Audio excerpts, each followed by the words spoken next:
All right, well, I'll tell you a little bit about myself, if you don't mind, before we get started. First of all, thank you so much for inviting me. I wish I told these guys, I wish I would have been able to do this when I was your age. This is an incredible opportunity for you guys. So it's just a very interesting topic, and I just didn't have this when so this is my opportunity now to be back in 8th grade and think about this. I actually went to Taft Middle School. My brother teaches there. He teaches 8th grade middle school science over there. He coaches basketball. I don't know if you guys have ever played against Taft and seen this big, tall, skinny guy. That's my brother Steve, and he teaches science over there. Have you guys played against him? Yeah, he's a good coach. He plays golf. I get to caddy for him. And last year we went to the U.S. Open sectionals because he's a pro-am golfer, and he's the head coach over at Jefferson. So yeah, it's so fun to be back here, you guys. I was here a few years ago. You weren't here yet, but I came here and did many school assemblies. I went into the cafeteria talking about composting at the time, and I'm going to talk to Principal Latham again about trying to get that revived again for food waste collection. So anyway, don't want to get too off the beaten track here. Thank you for telling me a little bit about your location. I noticed that none of you picked Cedar Rapids as your location for this, and I'm going to really kind of hone in on that because I'm here to challenge you guys a little bit and make you think about maybe some questions you haven't thought about. Economically, legally, politically, socially, agriculturally. This is what I do for a living, and so I just get to throw a bunch of questions at the wall and see what sticks, see what doesn't stick. A lot of them you probably have already thought of. I hope I'll be able to, talk about some stuff you haven't. You know, what I do in my classes is not Q&A. I always do A and Q. I always end every class with questions because that's why we're here. We're here in school to be endless learners for the rest of our lives, always digging, digging, digging, and never stopping learning. You're never going to stop learning. And so the essence for me of learning is eternal questions.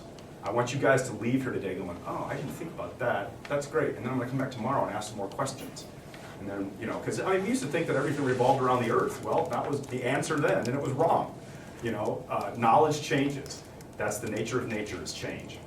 And that's what's so beautiful about being in school, is you get to just keep throwing your hand up and asking all kinds of crazy questions the rest of your life. I love that.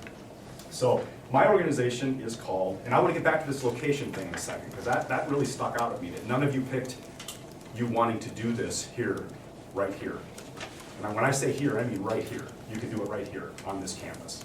Why not? Well, I know that climate is a big issue because you all picked climates that are in tropical zones that are pretty much 24/7, 365 heat. But I'm going to try to convince you that you don't have to necessarily go to that zone to do what you need to do for this project. I know a little bit about Future City, but not a lot.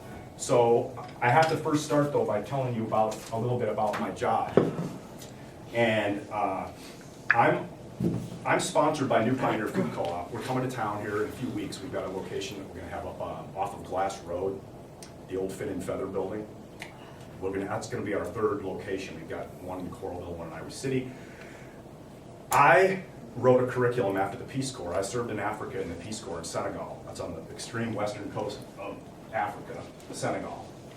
We're here, there's Senegal. And I was teaching gardening, fell in love with it, came back to the States and wrote this curriculum called Soilmates, which now is 7 classes. It's gardening, soil science, composting, local foods, and life skills for at-risk kids, like when I go to Metro or Tate or something like that. Because I can teach, this is what I love about what I do. The garden is a natural classroom. I can teach math, science, literacy, history, all the core stuff that you guys are learning here at Prairie Point. But I can also go out to the garden and teach you lessons about life that are really profound, like balance, respect, patience, nurturance, resilience, healthy choices, trust, listening, humility, gratitude. Those are my top 10. These are incredible life skills that you guys are learning beyond just growing food. I mean, I love to teach soil science. I'm doing it at Kirkwood right now, tomorrow night, right across the thing here. But it's not just about soil for me, it's about life. And my father passed away a couple years ago. He taught at Kirkwood, by the way. And when he passed away, I had to teach a class like the next couple days after he died. And I was talking about all this dying garbage transforming into new life of compost for the new plants. And I just realized that with something as profound as your dad dying, I was able to see that you can't destroy matter. You can only transform it into another form. And so I was taking all this old stuff to help make new stuff. That's pretty profound lesson right there. So I brought some pictures that you can't see too close, but I just wanted you to know that I do a lot of school gardens. I do this last year we sponsored 33 different school gardens in the corridor. Mainly in Iowa City, but now I'm in Cedar Rapids a lot more. And I was just in Benton County, Iowa, to Jones, Tama, all the surrounding counties this last week doing school assemblies. And so but I call it closing the food loop. It's not just growing food for here, but if I can't get it here, we're not throwing it in the garbage. We're transforming it into compost for the organic matter, for the nutrients for the next cycle of plants. So that's what I call closing the food loop. Zero waste, okay? More than half of what we toss in the garbage every day, you guys, is a quarter food and a quarter paper. That to me is, well, first of all, it makes me really angry sometimes when I think about how much food we throw away with a lot of hungry people, A. That's why my first message is eat your food, don't throw it away. But if we can't eat it, let's at least compost it. And here in this area, you can take it to the Lynn County Solid Waste Agency. I work there with Jason Evans, and they have one of the largest compost facilities in the country right there. Just 40 football feet. If you stand on top of Mount Trashmore, you can look down to the Cedar River and see just 40 windrows, a football field long, cooking compost. It's incredible. Very incredible resource and priority we've put on that in here in Cedar Rapids. So my whole message though is going back to, if you had to just remember one thing I'm going to say, it's this. If we don't, and I didn't bring it in because you can just imagine I'm holding some really good soil. It's a soil first message. If you don't take care of soil first, then we don't have plants. If you don't have plants, and by the way, all food comes from plants. You know, obviously you guys know that the meat had to eat first. What's the meat eating? What's the cow eating? Grass. What's the grass? The grain or grass. It's a plant. So soil, plants, food, us, okay? And when I say take care of soil, I mean 3 very easy rules. A, just like there's things you guys can do to pollute your body, don't do that. Don't put stuff in your body that's gonna hurt you. Don't put stuff in the soil that's gonna hurt the soil. Make it balanced. You need a balanced diet to be healthy, with fruits and vegetables and all the things you guys know in the 5 food groups. You also have to balance the soil when you get it tested. I just had my blood tested I'm 53 years old, I just had my physical. Luckily, I'm in good health. They test your blood for mainly two things you want to keep on track of, cholesterol and glucose. And I was happy to know I'm in good shape. And I think a lot of it has to do with a balanced diet. I'm absolutely convinced of it, actually.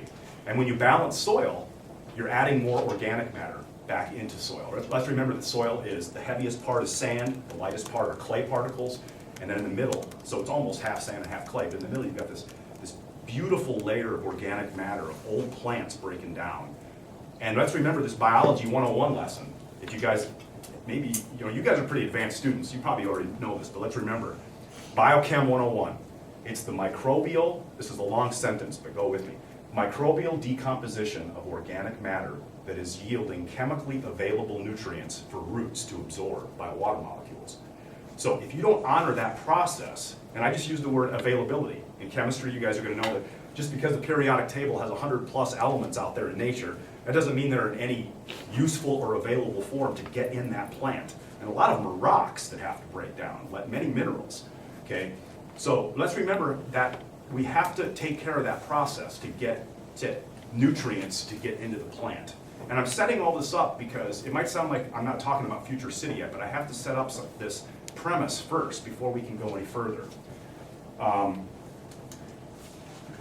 So when I say, and the third rule is make it biologically robust. When you look at a microscope, you guys, you can take sterile soil that's just been like hard packed clay that's just been sprayed and abused and it's a distinction between a regenerative system and an extractive system. In other words, if all I do is pull gas out of my gas tank and not ever put any back in, I run out of gas. If all I do is pull money out of my bank account, I run out of money. That's an extractive system. Pull, pull, pull. What I want you guys to think about is you need to put a little more back in than you take out. That's sustainability. And then when you put compost or organic matter or more biology or more nutrients back into soil, every time you take something out with food, you got to put something back in to feed the biology, to feed the soil, to build organic matter. You're not building sand and you're not building clay, obviously. That was geology's gift of millennia, breaking rock up against rock to produce that component and that structure. But when you guys make a conscious effort to compost even, you're building OM. You're building organic matter. When you take a soil test, like a blood test, they'll come back with at least 5 test results. Macronutrients, you guys have all heard of NPK, nitrogen, phosphorus, potassium. Micronutrients, calcium, sulfur, magnesium, boron, copper, zinc, manganese. Again, some of those were rocks. They test for pH. And remember, the H in pH is hydrogen. Hydrogen has a positive charge. Clay has a negative charge. All these positive charges are drawn to and held on the surface area of clay and exchanged with the root. You guys, I hope you study, I hope you geek out sometime on soil, because when you look at under the microscope at this life I'm talking about, where the root meets the soil and that door opens and closes, you can look, I mean, there's all kinds of stuff online right now you can Google and find soil scientists who will show you that living, breathing, hydrating organism of soil. It's either living or it's dying. And we got to keep feeding it, man. We got to keep this thing alive. And when you put more biology with that decomposition of organic matter, it's bacteria, protozoa, nematodes, little arthropod shredder mites and springtails and all the stuff that you can see in the microscope, they are producing nutrients for roots to absorb into their body, okay? So make it biologically active. So I'll get off that topic, but I want you to think about some assumptions too. Question your assumptions here on this project. Let me throw out a few of them to have you think about. I already talked about soil testing. Oh, by the way, in the soil test beyond pH, they test for OM. They give you a test result back and they say, this is the percentage of your soil that's organic matter. And more often than not, in your soil test, they will tell you to add more OM back into your soil. I'm exaggerating to make a point, you guys, but more often than not, you need to put more organic matter back into your soil because you keep draining it. You got to build it back up. I also want you guys to think about your water source. You know, there's a lot of water in soil, yes, and more organic matter you put in the soil, by the way, the more you can get through drought. Great research on when you build OM in your soil, you have more water molecules that are held in that sponge that when it's not raining and your soil's getting really dry, your plants are still able to access water because of the organic matter in your soil. But a water source in any food production, and mine, by the way, is mainly annual vegetables. In my school gardens, I mainly do annual vegetables, both above ground and below ground. So root crops like potatoes, above ground like tomatoes. Lots of flowers to attract pollinators and beneficials. You guys have got to put flowers around any project to draw in more biodiversity. And herbs do the same thing. So basil, oregano, thyme, rosemary, all those herb circles. I just use another word that I have to reference really quickly and let you know that biodiversity in your planning is going to be absolutely critical. If you don't have diversity in a system, I don't care if it's an ecosystem, my investment portfolio, my diet. Look, if I only invest in one thing, that's stupid. I have to spread my risk. What if I only ate one thing? Equally idiotic. I have to put diversity in my diet. I've got to put diversity in my investments. I've got to put diversity in nature so that nature can balance out nature. And let the ladybug eat the aphid, you know? That's the organic method, is you're letting nature take care of nature. And so I just would really encourage you to think about incorporating botanical biodiversity into when you want to grow your food. Absolutely critical. Most plants need to be pollinated that I grow.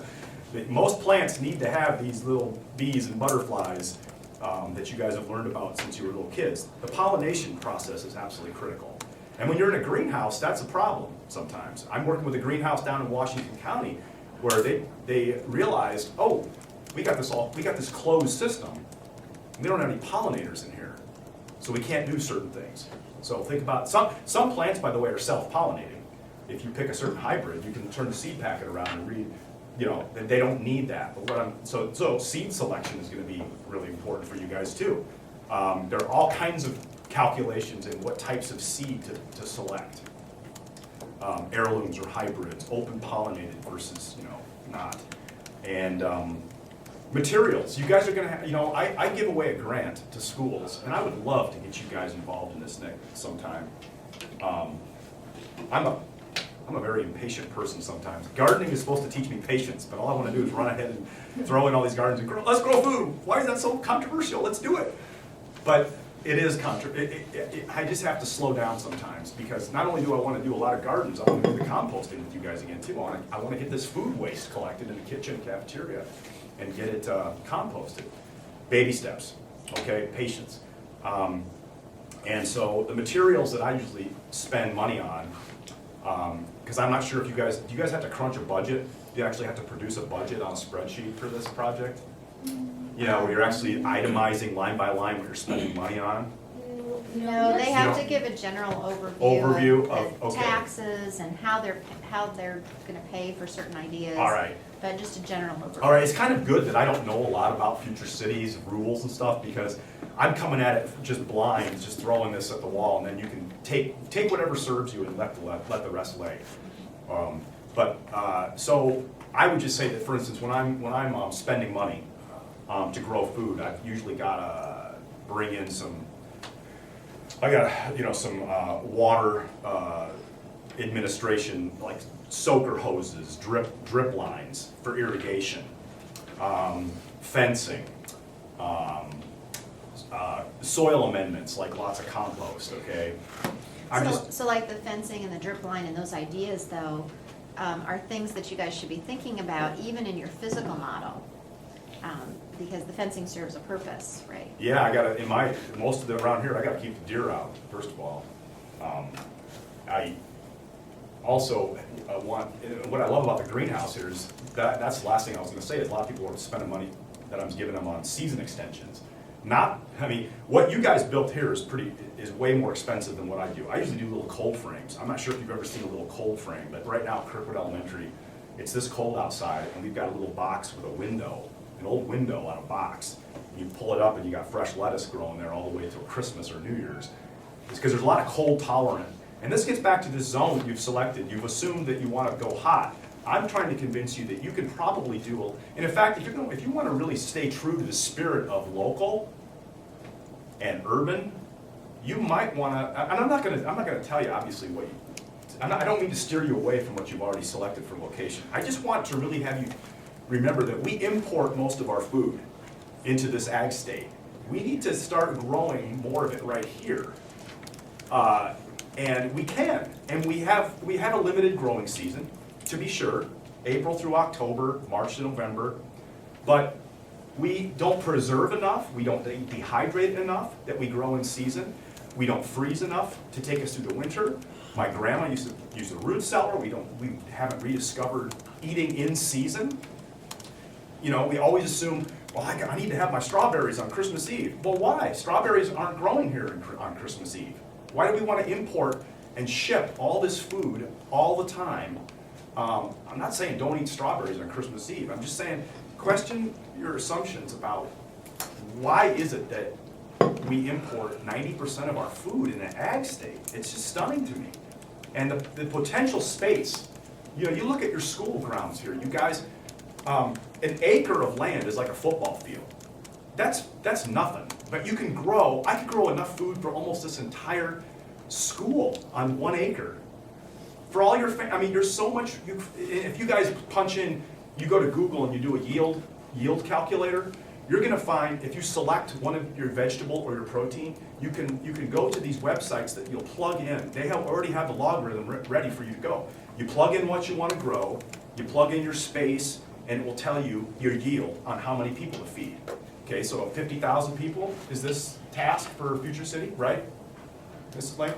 They get to choose the population of their city. Okay. So, but most of them will choose anywhere between like 20,000 and 100,000. All right, well that's totally doable right here. That makes it, you know, when you bring that number down, you can grow that right here at Prairie Point. I'm telling you, man. It's incredible what you can grow in this space. Dave Swenson's an economist at Iowa State, I know. That's where I went to school. He just did, not just did, he did a study that was incredible a few years ago for local food. All he was doing was he was asking one question on his metric. He was saying, how much space would I need in Iowa to grow all the food that we currently import from California, Mexico, Florida, Texas, and Ontario? That's all he asked. And he was able to discover that in the space of one county, we have 99 counties in Iowa. In one county, he could grow all the food, and when I say food, I mean primarily fruits and vegetables, okay? Because in Iowa, we lead the country in egg production, pork, cattle, that kind of stuff. And I'm talking about, I'm identifying that's my specialty is vegetables. We don't grow a lot of vegetables in Iowa. We used to. I just got a chart from 1900 to 2000. In 1900 in Iowa, we grew about 50 different vegetables for export. And you look at this chart and it goes, from 1900 to 2000, it goes, from like 50 things to corn and soybeans. That's not biodiversity. That's not smart. We put all our eggs in one basket. No pun intended, or maybe it is intended. But we have got to rediscover what it means to take this chart and go back to a time when we are growing more food. And again, when I'm defining food in my work, it's primarily veggies, plants, okay? Because, like I said at the very beginning, all of our food, meat or not, comes from honoring the plant. But you first honor the soil to get the plant, okay? I'm not gonna beat a dead horse on that, but I can't stress that enough. So, some more assumptions here. Yes, go ahead. So what was the answer? How much space do you need? Oh, I'm sorry, one county. One county out of 99. That's You could depressing. grow. It's incredible. So just imagine taking, you know, there are some rural counties in Iowa. I was out in some of them the other day. I went to Jones, Benton, Iowa, and Tama counties. And you guys, I was driving out in the sticks. Like, I went to Oxford Junction and in Jones County, and it's a food desert. I went to get some lunch. I tried to find some lunch before class. There was no food to eat. It was like a Snickers bar at Dollar General. I was like, I just assumed, oh, I'm just gonna go into Oxford Junction and get a great lunch. No. So, you can take all of Jones County and grow all that food right there. And we're just wasting our resources, and I think we're not thinking long term about, you know, we just assume that we're gonna have all this food always coming from California. I don't make that assumption.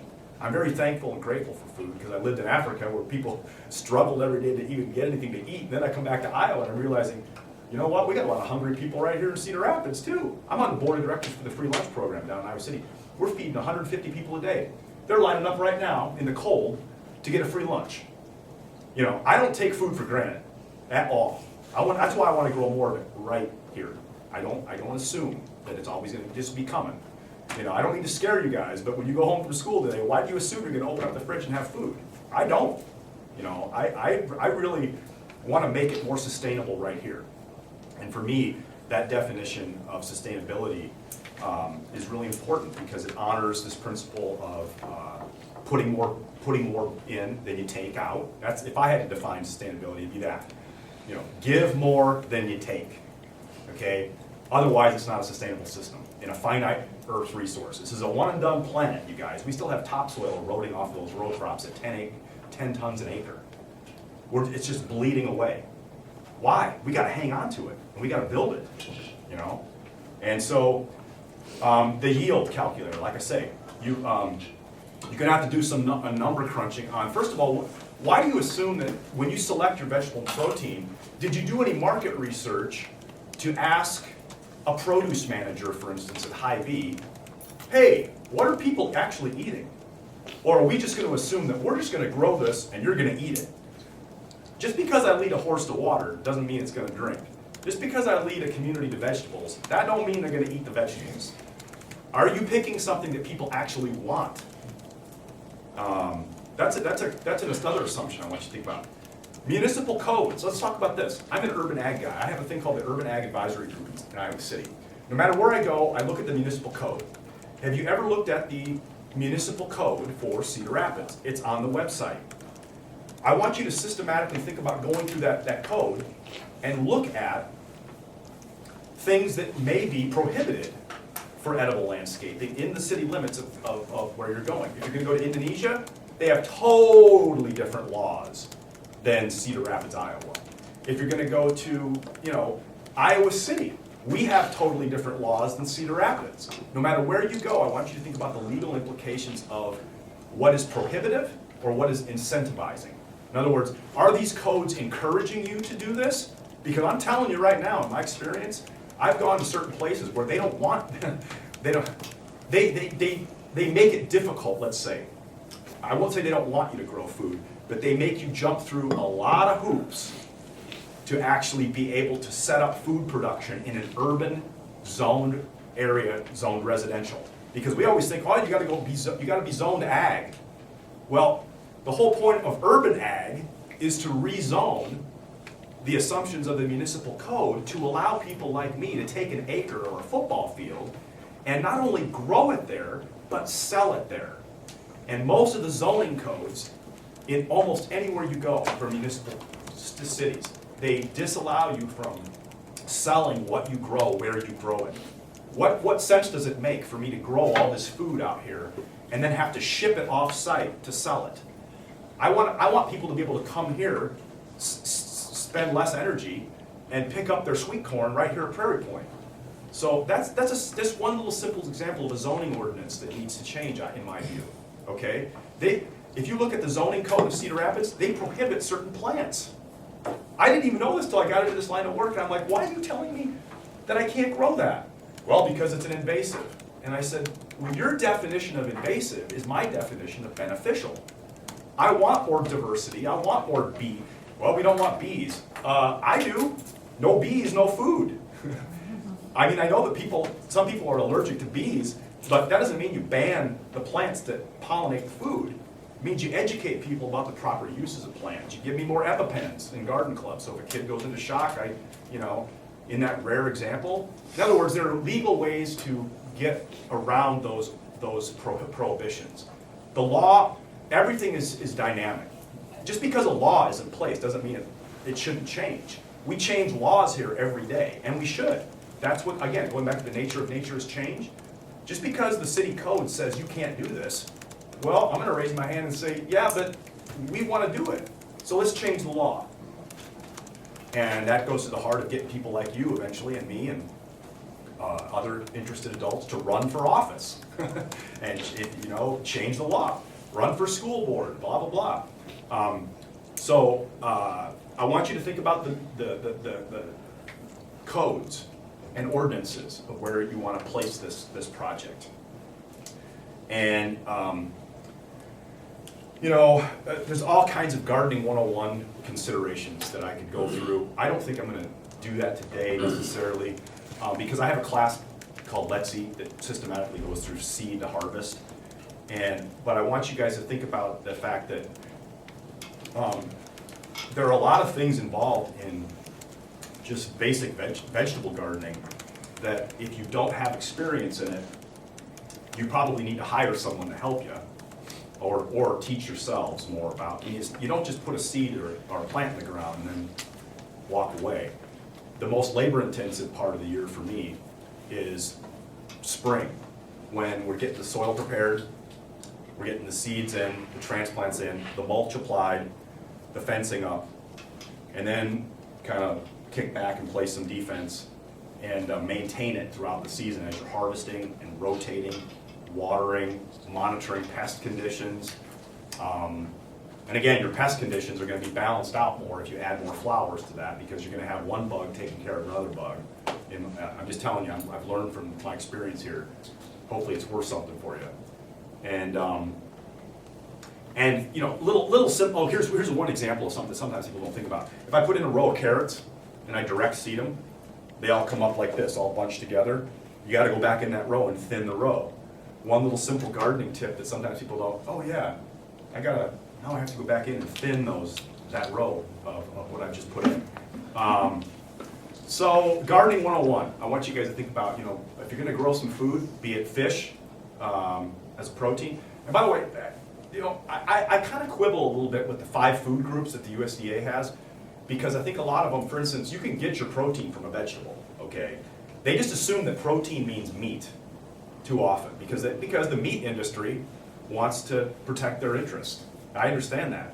There's a lot of meat lobbyists in Washington who want to have that on the plate. When you look at the USDA plate, you've got fruits, vegetables, proteins, grains, and dairy. Those are the 5. Well, a lot of people are allergic to dairy. But the dairy industry is very powerful, so they want to keep the dairy on the plate.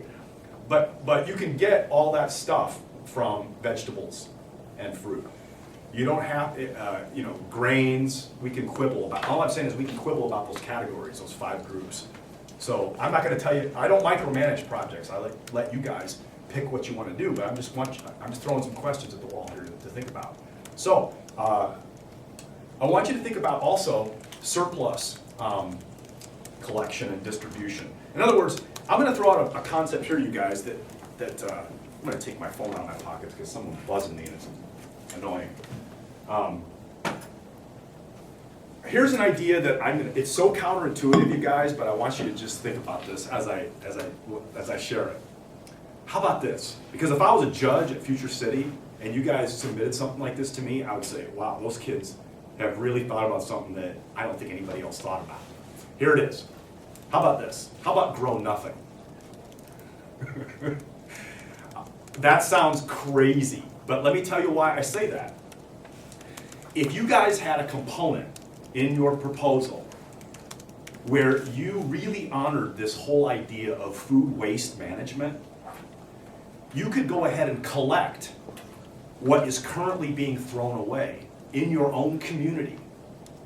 And if you had a collection of surplus system in place, where you set up these networks with all of the institutions like grocery stores and restaurant chains and hospitals.